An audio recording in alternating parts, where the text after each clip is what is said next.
కొత్తూరులో ప్రభుత్వ పాఠశాలలో చదివే పిల్లలకి పాఠశాల పక్కనే ఉన్న పాండబ్బా నిర్వాహకులు మొదలు ఫ్రీగా గంజాయి కలిపిన చాక్లెట్లు అలవాటు చేసి ఆ తర్వాత ఒక్కో చాక్లెట్ 20 రూపాయలకు అమ్ముతున్నారు.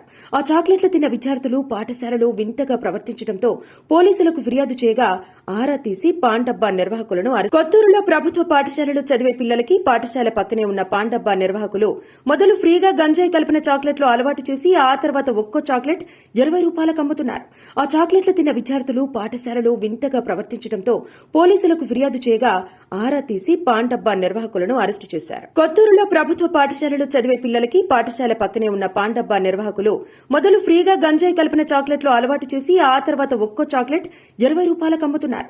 ఆ చాక్లెట్లు తిన్న విద్యార్థులు పాఠశాలలో వింతగా ప్రవర్తించడంతో పోలీసులకు ఫిర్యాదు చేయగా ఆరా తీసి పాండబ్బా నిర్వాహకులను కొత్తూరులో ప్రభుత్వ పాఠశాలలో చదివే పిల్లలకి పాఠశాల పక్కనే ఉన్న పాండబ్బా నిర్వాహకులు మొదలు ఫ్రీగా గంజాయి కలిపిన చాక్లెట్లు అలవాటు చేసి ఆ తర్వాత ఒక్కో చాక్లెట్ 20 రూపాయలకు అమ్ముతున్నారు. ఆ చాక్లెట్లు తిన్న విద్యార్థులు పాఠశాలలో వింతగా ప్రవర్తించడంతో పోలీసులకు ఫిర్యాదు చేయగా ఆరా తీసి పాండబ్బా నిర్వాహకులను అరెస్టు చేశారు.